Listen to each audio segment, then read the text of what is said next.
magandang hapon po mga guys, and welcome to my YouTube channel, Driver Kung Vlogger. At ngayon pong araw ng Miyerkules ng hapon ay mag-aantay po tayo ng ating pasahero na ating pumihatid. And guys, ang una po natin pasahero ngayong hapon, driver natin kung saan? Maraming saan po tayo?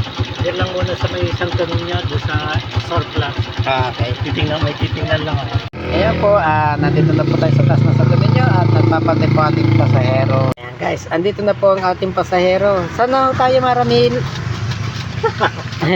Saan na ho tayo diretso ngayon? Mercury. At bumaba na po ang ating pasahero dahil sa sobrang traffic po.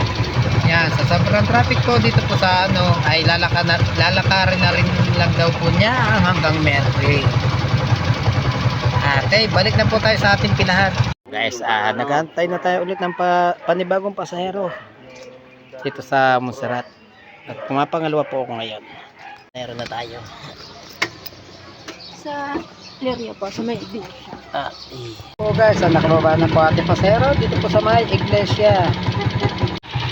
At hanggang dito na nga lang po ang aking pagbibideo. At maraming salamat po sa inyong panonood. Hanggang sa muli po. Paalam.